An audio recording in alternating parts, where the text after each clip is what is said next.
Greetings everyone and welcome back to 365 Days of Prog. Today we're going to be reviewing Enigmatic by Czesław Niemen. Hi, my name's Naomi. I'm an avid progressive rock fan, but I'm a long ways from knowing all the prog albums out there. But this year, I'm gonna give it a try. This is 365 Days of Prog.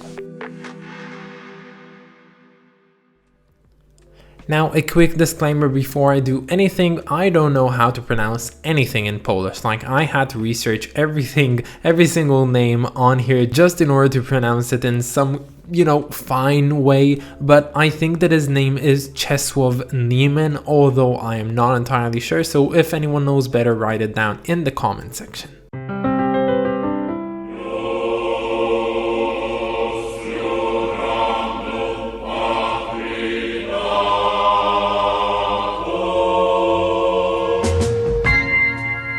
Idą panny żałobne, jedne podnosząc ramiona.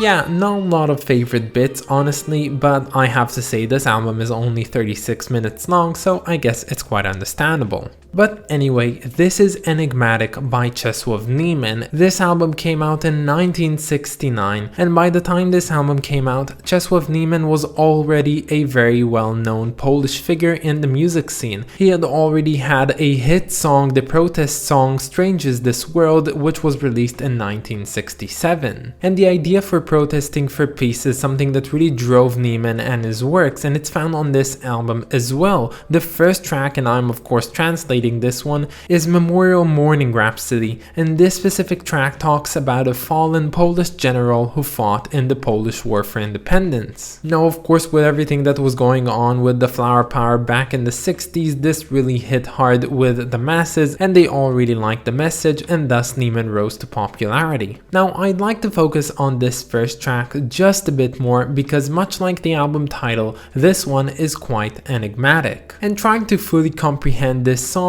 is quite a task. You see, this is eclectic prog. This came out before prog was actually defined as prog, and it's definitely something very different. And honestly, you can really feel that on this album. I wouldn't even go to say that this is actually progressive in many ways. It is very eclectic, very much sounding like contemporary rock music of the time, seeming like it is, taking some inspirations from the Beatles at times, and even might sounding a bit like blues. But the thing is that the first track is, as I said, enigmatic and quite different, and it opens up in a way that I could not have expected. It has, I think, about 6 minutes of a choir, a male-dominated choir, singing in Latin or Greek, performing some religious hymns with the backing Hammond organ played by Niemen himself. And this thing, it lasts for a while in the first track, and honestly, just by the point where you're really immersed in it, only then does the song really fade out and comes to a halt, and only to afterwards fade in back again, but this time sounding completely different, something very much like the contemporary music I was talking before, and honestly not sounding anything like the first part of this song. And you know me, I review prog on this channel. I wouldn't have any problem with a song shifting its way in mid-song, like that happens all the time in prog. But the thing I think about this song and what makes this one very odd in a way is the fact that it shifts everything. Like, it doesn't sound like what it used to be, and it shifts everything into a completely different sound. And honestly, the reason I don't really like it is the fact that you could easily separate the first track into two songs, what happens before the 6 minutes mark and what happens after. And unlike different songs which really shift in many different directions in a lot of places, this one doesn't really hinder back to the first part. It just is there and then it's gone, and it isn't reintroduced at any single point. Now, honestly, the continuation of this album only has 3 more tracks, which are honestly just longer than usual contemporary songs. The second track, which is probably the most successful one out of this album, is One Heart,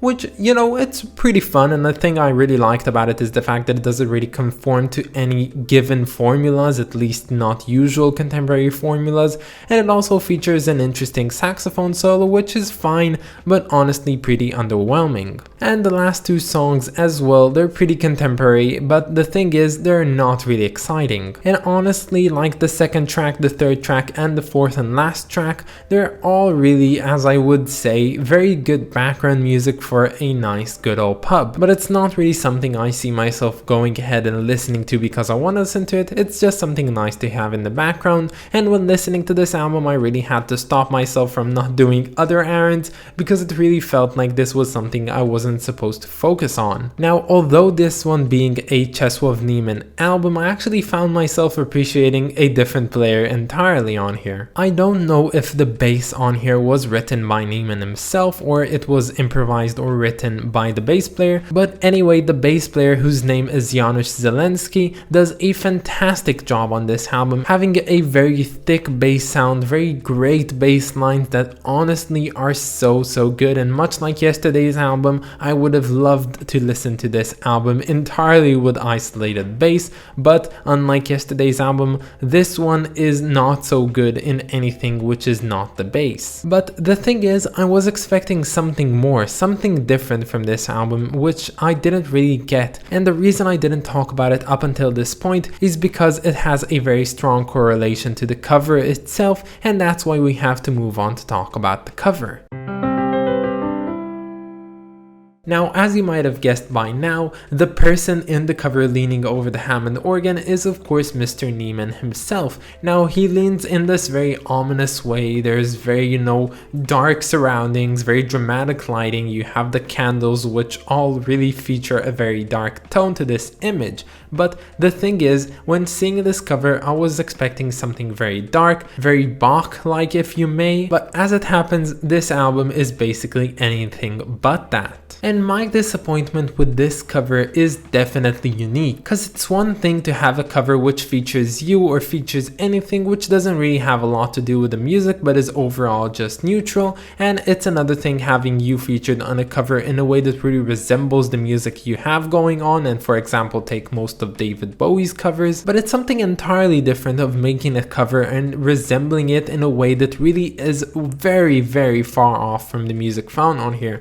And I don't mean it that you really get this nice juxtaposition between the cover and the music found on it. I mean by making a cover which is mostly misleading about the music itself. And I'm not saying this because of all the poor souls back in the 60s which bought this album thinking it would be one thing and actually receiving something completely different. I'm actually saying this because of a point I made time and time again on the series. A cover is a way of the artist showing respect to their own album.